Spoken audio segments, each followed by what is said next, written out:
రాజా faith ministries సమర్పించు యేసు కృపాస్వరం TV కార్యక్రమానికి ప్రేమపూర్వక ఆహ్వానం తెలియజేస్తున్నాం. మన తండ్రి అయిన దేవుని నుండి, యేసుక్రీస్తు ప్రభు నుండి, పరిశుద్ధాత్మ దేవుని నుండి మీకు కృపా సమాధానము కలుగునుగాక. ఆమేన్.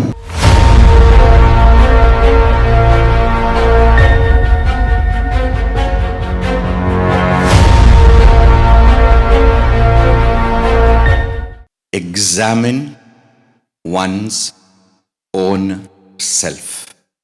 ఎవ్రీ ఇండివిజువల్, ఇక్కడున్న ప్రతి ఒక్కరూ తమను తాము పరీక్షించిన తర్వాత మనం దేవుని దృష్టిలో పాస్ అయ్యామా ఫెయిల్ అయ్యామా ఈరోజు తెలిసిపోతాయి.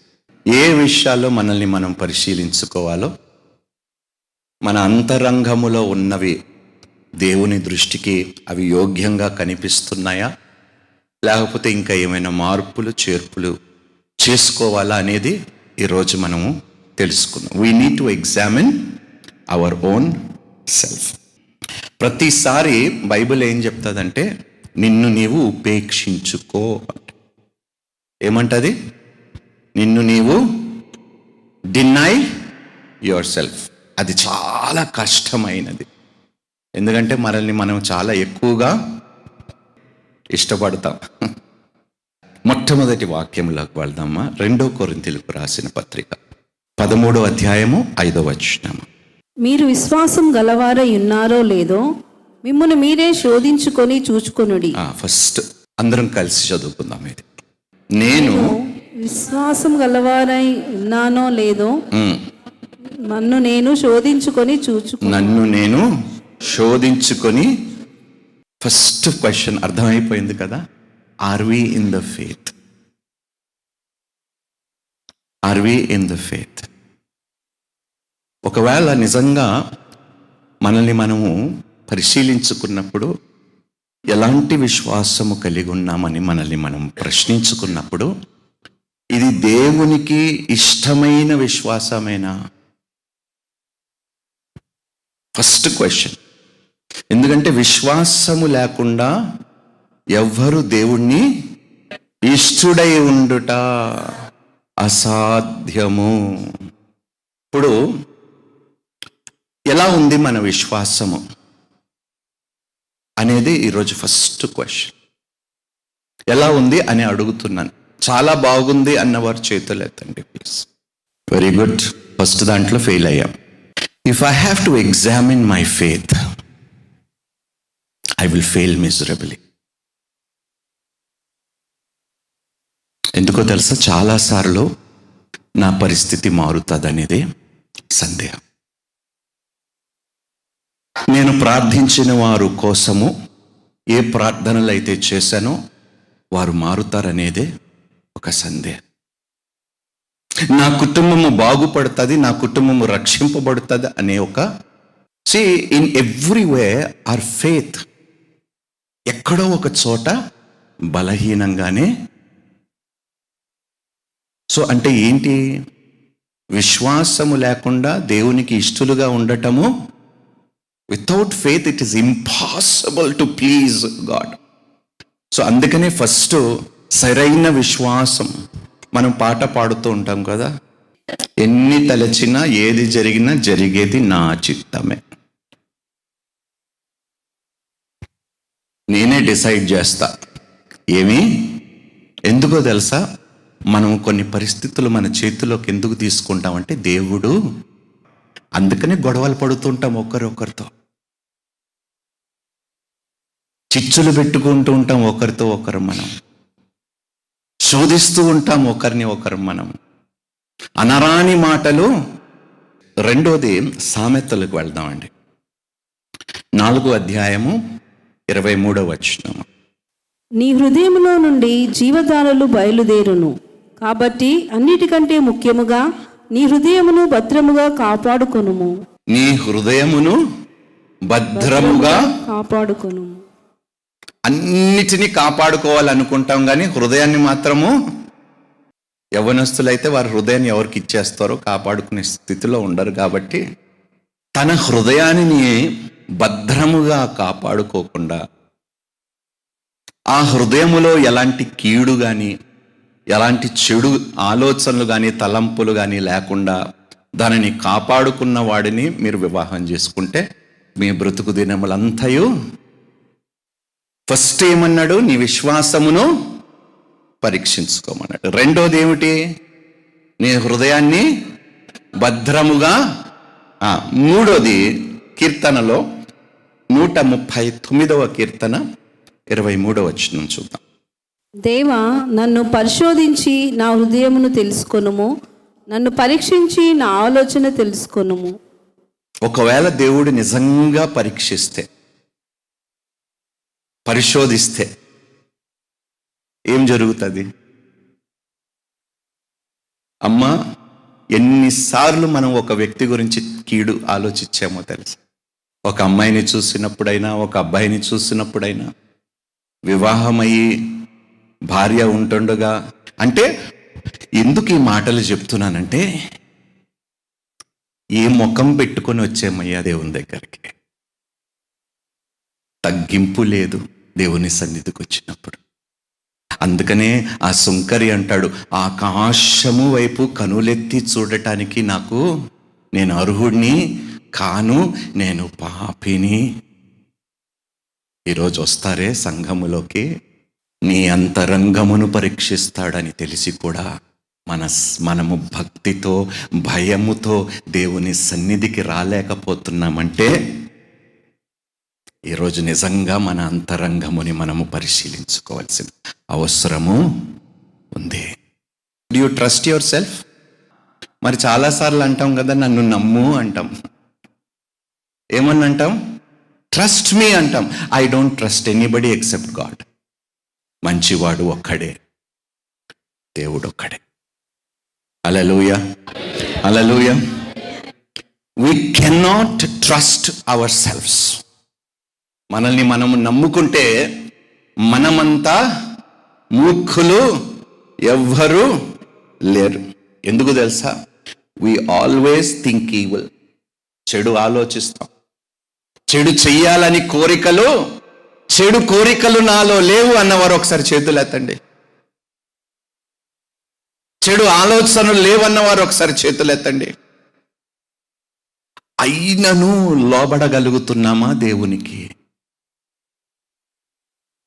అయినను సమర్పించుకోగలుగుతున్నామా మనల్ని మనము దేవునికి? ఒక్కసారి ఈరోజు తేల్చేద్దాం అబ్బా, మనం where we stand after examining ourselves with God. దేవుని దృష్టిలో, మన ప్రభు అయిన యేసుక్రీస్తు దృష్టిలో మనం ఏమై ఉన్నామో ఈరోజు మనం నిర్ధారించుకుందాం, తేల్చేసుకుందాం. తేల్చుకున్న తర్వాత మీ ప్రవర్తన మీరు మార్చుకుంటే సంతోషం. మార్చుకొని ఎడల నశించిపోవలసిన వారము మనమే. చాలాసార్లు మనం ఏం చేస్తాం తెలుసా? మనం తప్పు చేసి సమర్థించుకుంటాం. We often do evil and excuse its worse. We reprehend small things. అవతల వాడు చిన్న తప్పు చేస్తే ఏమిటొస్తుంది? We reprehend small things in others and pass over greater faults.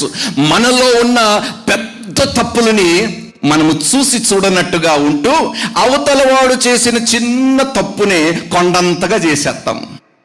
మనం ఏ తప్పు అద్దము పెట్టుకుందామండి, ఎంత పరిశుద్ధత కనిపించింది మన ముఖంలో. How holy could you see yourself today in the mirror when you woke up this morning? Lord, thank you. ఈ పరిశుద్ధతను బట్టి, ఈ పవిత్రమైన జీవితము నేను కలిగి ఉన్న దానిని బట్టి నీకు స్తోత్రాలని మన ముఖం చూసుకొని ఎప్పుడు చెప్పగలిగాం? ఈ వాక్యము నీకే కాదు, నాకు కూడా. ఏ యోగ్యత లేదు ప్రభువా మాలో, అయినను మా గురించి మేమేమేమో అనుకుంటూ ఉంటాము. మమ్మల్ని మేమే మోసపరుచుకుంటున్నాము తండ్రి. అపవాది మోసము చేయవలసిన అవసరము కూడా లేకుండా మేమే మమ్మల్ని మోసం చేసుకుంటూ బ్రతికేస్తున్నాము ప్రభువా. ఎంతమందికి కృప కావాలండి? నిజంగా కృప లేనిదే మనం బ్రతకలేము. కృప అనేది వన్ వే కాదండి. Grace is not always about receiving, but it is also about giving. Grace is just not about receiving, but it is not always about wanting. It is always giving back to. దేవుడు మనకి కృపని చూపించాడు, మన ఇతరులకి చూపించాలా లేదా? విఫలం అవుతున్నామా లేదా కృప చూపించే విషయములో? ఎందుకు మనల్ని మనం నమ్ముకోకూడదో తెలుసా? రెండో ఒకసారి ఇర్మియా గ్రంథానికి వెళ్దాం. 17వ అధ్యాయము 9వ వచనము. హృదయము అన్నిటికంటే మోసకరమైనది, అది ఘోరమైన వ్యాధి కలది, దాన్ని గ్రహింపగలవాడెవడు? గ్రహింపగలవాడు ఎవడు? అసలు నీ హృదయము మోసకరమైనది నువ్వు గ్రహించే స్థితిలో కూడా లేవు అంటుంది దేవుని వాక్యము. పెళ్లి చూపులు చేసేటప్పుడు ఎవడైనా చాలా మంచివాడంటే దండం పెట్టి, అయ్యా మిమ్మల్ని మీరు మోసపరుచుకుంటున్నారు, నా కూతురు మంచిది కాదు, నీ కొడుకు మంచిది కాదు, దేవుని దగ్గరికి చేర్చి వారిని మంచివారుగా మార్చుదాము. ఎవరు మంచివారు గారు? హృదయము అన్నిటికన్నా. ఎక్కడైతే అన్నము గిన్నెలో చెయ్యి పెడతారో, ఎవరైతే అన్నము పెట్టారో వారినే మోసం చేస్తారు. అంత మోసకరమైనది హృదయము. అన్ని ఇచ్చిన తల్లి తండ్రులనే మోసం చేస్తారు పిల్లలు. నమ్మక ద్రోహులు. చదువుకోమని పంపిస్తే ఏం చేస్తారు పిల్లలు? చదువుకోమని పంపిస్తే మేము చదువుకోము, పనికి మాలిన వారిని ప్రేమిస్తాము.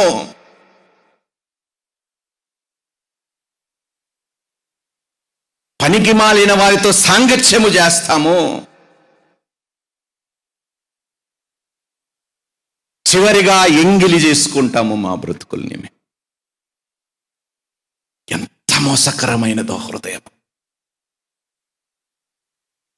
అందుకని అంటాను, తల్లిదండ్రులు కూడా ఎక్కువ నమ్మకం పెట్టుకోకండి బాబు పిల్లల మీద. వాళ్ళ హృదయాల్లో ఏమున్నాయో గ్రహించలేని స్థితిలో తల్లిదండ్రులుగా మనం బ్రతుకుతాం. అన్నిటికన్నా మోసకరమైనది హృదయము, బహు వ్యాధి కలిగినది. ఎవరు దీనిని గ్రహించగలరు? అందుకని నీ గురించి నువ్వు ఎక్కువ ఫీల్ అయితే, నీ అంత మోసకరమైన వ్యక్తి మరొకరు, ఐఎమ్ బెటర్ దెన్ యూ అనుకుంటే, you are the greatest fool అని బైబిల్ చెప్తుంది. అసలు మోసం చెయ్యాలి కానీ పెంచి పోషించి సంరక్షించిన వారిని ఎలా మోసం చేయాలనిపిస్తుందయ్యా ఈ హృదయానికి? ఎలా అనిపిస్తుంది? వాళ్ళు కడుపులో తన్నాలని, వాళ్ళ గుండెల మీద తన్నాలని ఎలా అనిపిస్తుందయ్యా? ఒకసారి ఆలోచించండి. ఎన్ని ఆశలు పెట్టుకుంటే ఏం చేస్తున్నాం మనం? ఇప్పుడే మన హృదయాలు ఎలా ఉంటే రేపు రాబోయే తరాలు హృదయాలు ఎలా ఉండబోతున్నాయని ఆలోచిస్తే నాకు భయం వేసేస్తుంది. ఇంకొక మాట అంటాడు రోమీయులకు రాసిన పత్రికలో 7వ అధ్యాయము 18వ వచనం. నా యందు అనగా నా శరీరం మందు మంచిది ఏదియో నివసింపదని నేను ఎరుగుదును. ఏమంటున్నాడు? ఎవరు చెప్తున్నారు ఈ మాట? అపోస్తుడైన పౌలే. ఏమంటున్నాడంట? నాలో నా శరీరం నాయందు అనగా నా శరీరమందు మంచిది ఏదియు నివసింపదని నేను ఎరుగుదును. నా కోరికలన్నీ చెడ్డవే. ఈ శరీరానికి కావలసిందంత దేవునికి వ్యతిరేకమైనదే.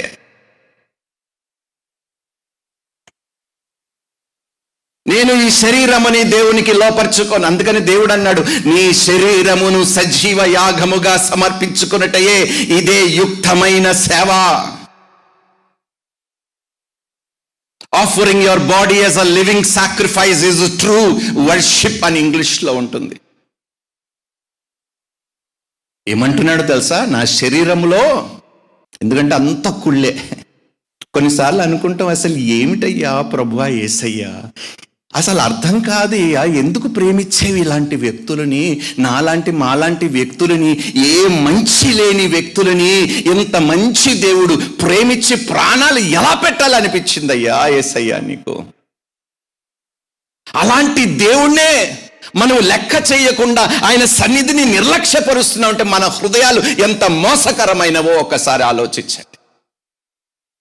ఆరాధన చేసేటప్పుడు కూడా క్రమశిక్షణ లేదు. ఎంత మోసకరమైన హృదయాలు! భలే దుఃఖమేస్తుంది. ఏమిటి ప్రభువా, ఏమిటి ఇలాంటి మానవాళికి నువ్వు నీ మహిమను విడిచిపెట్టి రిక్తునిగా చేసుకొని పాపపు స్వరూపములో కలిగి ఉన్న ఆ దేహముని నువ్వు ధరించుకొని మా కోసం మరణించటానికి వచ్చేవంటే ఏమిటి ఈ ప్రేమ?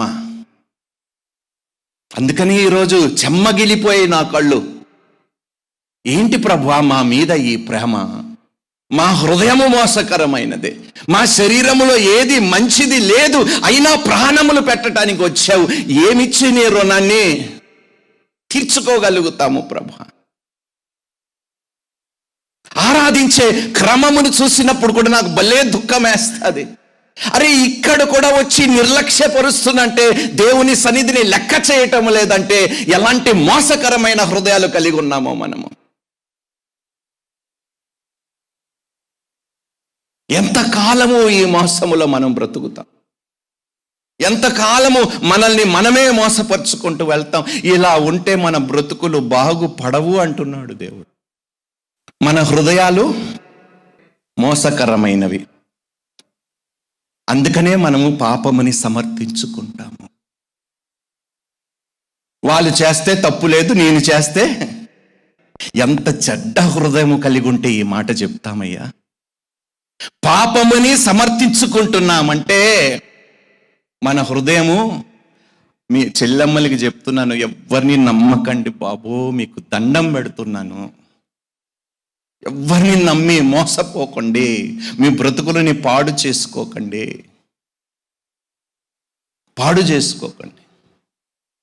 తల్లిదండ్రులకి లోబడండి, విధేయులుగా ఉండండి, వాళ్ళ మాట వినండి. మిమ్మల్ని మీరు, నేను నా గురించి నాకు బాగా తెలుసులే డాడీ మమ్మీ అనుకుంటే మీ అంతా మన ఇమోషన్స్ ఏం చేస్తాయి? మనల్ని మంచి దారిలో నడిపిస్తాయి, తప్పు త్రోవ పట్టిస్తాయి. అందుకనే కోపము మంచిదే అనుకుంటాం. కోపపడటంలో తప్పు. ఎంతమందికి కోపాలు ఉన్నాయి? ప్లీజ్, దాన్ని సమర్థించుకుంటాం కదా, తప్పు లేదు నేను కోపపడటంలో. అరే, నీ మీద నువ్వు కోపపడుకోయ్యా. ఏమిటి బ్రతుకు? ఏమిటి విశ్వాసము? ఏమిటి హృదయము? ఏమిటి ఈ యొక్క ప్రవర్తన, ఆలోచన, తలంపులు? Turn your anger towards yourself and Lord, I want you to restore me and make me whole and I want to walk like you, Jesus. అపోస్తలుడైన పౌలు ఒక మాట అంటాడు, I beat my body అంటాడు. ఎంత కోపం ఉండొచ్చో అపోస్తలుడైన పౌలుకి తన మీద తనకు. అహంకారము మనల్ని ఏం చేసింది? కాదండి, గుడ్డివారిగా చేసేసింది. అవతలోడి కన్నా నేను బెటర్. ఎన్ని మార్లు మనం అనుంటాము మన హృదయంలో, thank God I am not like them. నేను వారిలాగా లేనందుకు థ్యాంక్ గాడ్. దీన్ని ఏమంటారో తెలుసా? అహంకారం. ఈ విషయాల్లో మనల్ని మనం పరిశీలించుకుంటే పాస్ అయ్యామా, ఫెయిల్ అయ్యామా? అయినా మన వ్యవహార శైలి ఎలా ఉంది దేవుని సన్నిధిలో? మన ప్రవర్తన ఎలా ఉంది దేవుని సన్నిధికి వచ్చినప్పుడు? మన ముఖాల్లో ఏదైనా పశ్చాత్తాపము కనిపిస్తుందా? పేతురు, ఒకసారి వెళ్ళండి, మత్తయి సువార్త 26వ అధ్యాయం 33వ వచనం. అందుకు పేతురు, నీ విషయమై అందరూ అభ్యంతరపడినను నేను ఎప్పుడునూ అభ్యంతరపడినని ఆయనతో చెప్పగా. ఎంత పెద్ద అబద్ధం చెప్పాడా? ఎంత పెద్ద మోసం ఇది! ఎందుకు అలాగ అన్నాడో తెలుసా? He thought he was very much better than the others. అవతల వాని కన్నా పేతురు ఏమనుకున్నా అంటే తన దృష్టికి తను చాలా మంచివాడుగా కనిపించాడు. మోసపోయింది ఎవరు? కృప లేకుండా పేతురు పడిపోయాడయ్యా. పేతురు పడిపోయాడు.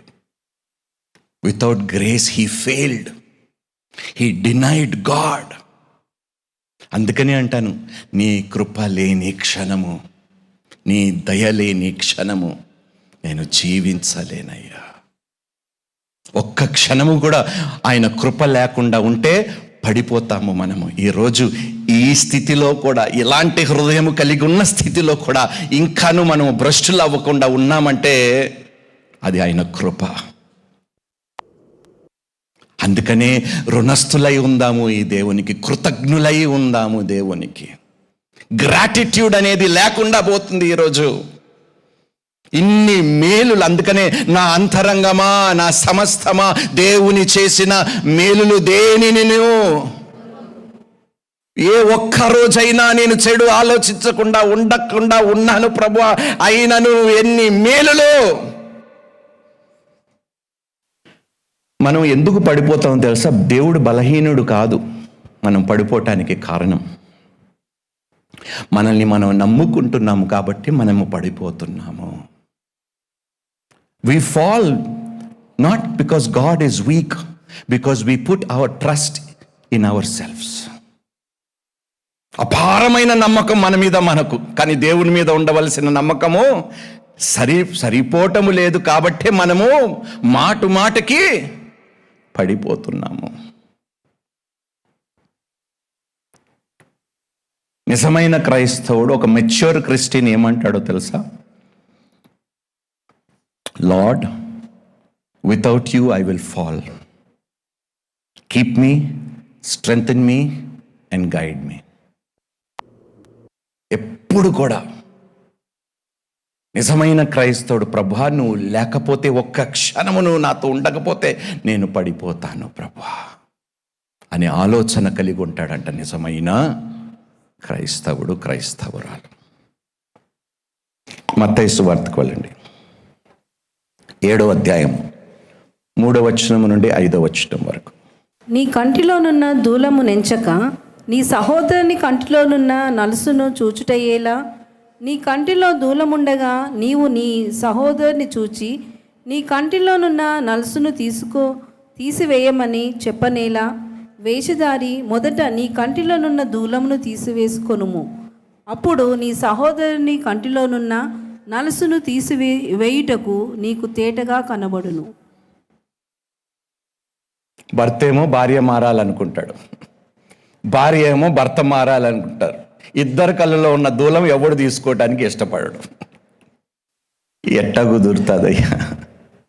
సహజంగా ఎక్కడైనా లేటుగా వెళ్ళామనుకోండి, ఏం చెప్తాము? ఏదో ఒక కారణం, రీజన్ చెప్తామా లేదా? అదే ఎవడైనా మనల్ని వెయిట్ చేయించి వాడు లేటుగా వచ్చాడు అనుకోండి, వాడు ఎన్ని కారణాలు చెప్పినా కూడా యు ఆల్వేస్ గివ్ ఎక్స్క్యూజెస్ అంటాం. ఎందరో మహానుభావులు, how irresponsible you are, you come so late. మరి నువ్వు వచ్చి లేటుగా వచ్చినప్పుడు సేవకుడుగా నేనేమనాలి చెప్పండి?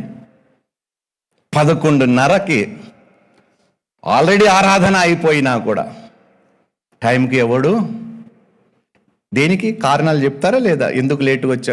బస్సు దొరకలేదయ్యా, ఆటో టైంకి రా, అన్నీ చూస్తున్నాడు దేవుడు. లెక్క సిద్ధంగా ఉండండి, లెక్క చెప్పటానికి, అప్పగించటానికి. When we speak harshly with somebody ఏమంటాను చెప్పండి? ఏమనుకోకే, చాలా స్ట్రెస్లో నేను అనేసాను బ్రదర్, చాలా స్ట్రెస్లో ఉన్నాను అందుకనే ఇలా అన్నాను, ఏమనుకోవద్దు. అదే వాళ్ళు మాట్లాడినప్పుడు ఏం మనిషి అయ్యా, ఏం హృదయం అయ్యా నీది అంట. ఇంతకన్నా గొప్ప యాక్టర్స్ ఉన్నారా చెప్పండి? అందుకనే వేషధారులు పరలోకములో ప్రవేశించలేరు అన్నాడు దేవుడు. అవతల వాడికి తీర్పు, వాడి యాక్షన్స్ని బట్టి మనం తీర్పు. We judge others by their actions, but judge ourselves by our intentions. అవతలోడి యాక్షన్ని బట్టి వాడిని జడ్జ్ చేస్తావు, మరి నీ ఆలోచనలు బట్టి నీవు ఎందుకు జడ్జ్ చేసుకోవు? ఎందుకంటే నేను వాడికన్నా నాతాను వచ్చి దావీదుకి ఒక ఉపమానము చెప్తాడండి. కావున యెహోవా నాతాను దావీదు నొద్దకు పంపెను. అతడు వచ్చి దావీదుతో ఇట్లా నేను ఒకానొక పట్టణమందు ఇద్దరు మనుషులు ఉండిరి. ఒకడు ఐశ్వర్యవంతుడు, ఒకడు దరిద్రుడు. ఐశ్వర్యవంతునికి విస్తారమైన గొర్రెలను గొడ్లను కలిగి ఉండెను. అయితే ఆ దరిద్రునికి తాను కనుక్కొని ఒక చిన్న ఆడుగొర్రె పిల్ల తప్ప ఏమీ లేకపోయెను. వాడు దాన్ని పెంచుకొంచుండగా అది వాని యొద్దకు వాని బిడ్డ యొద్దకు ఉండి పెరిగి తమ చేతి ముద్దను తినుచు వాని గిన్నెలోనిది త్రాగుచు వాని కౌగిట పడుకొనుచు వానికి కుమార్తె వలె ఉండెను. అట్లు మార్గస్థుడు ఒకడు ఐశ్వర్యవంతుని యొద్దకు వచ్చాను. అతడు తన యొద్దకు వచ్చిన మార్గస్థుని ఆయత్తము చేయుటకు తన గొర్రెలలో ఒక ముట్టనొల్లక ఆ దరిద్రుని గొర్రెపిల్లను పట్టుకొని తన యొద్దకు వచ్చిన వాడిని ఆయత్తము చేసెను. దావీదు ఈ మాట విని ఆ మనుషుని మీద బహుగా కోపగించుకొని, యెహోవా జీవము తోడు, నిశ్చయముగా ఈ కార్యం చేసినవాడు మన పాత్రుడు. అబ్బా, ఏం చెప్పాడే దావీదు? వాడు చేసిన దానికి వాడికి మరణ శిక్ష. మరి నువ్వు ఆలోచించిన దానికి నీకు ఏ శిక్ష?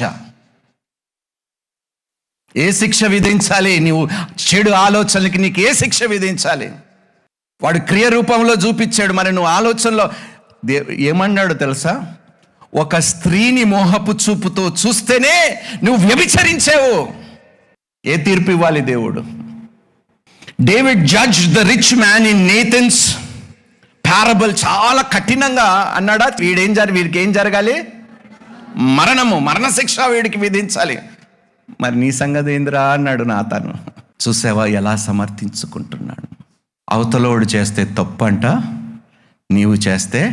అవతలోడు ఉపమానము విని దావీదుకి బీపీ వచ్చేసింది. కానీ దావీదులో ఉన్న పాపము, ఆ బహుభయంకరమైన పాపము దావీదుకి కూడా కనిపించకుండా ఇలాంటి స్థితిలో చాలామంది బ్రతుకుతున్నారు.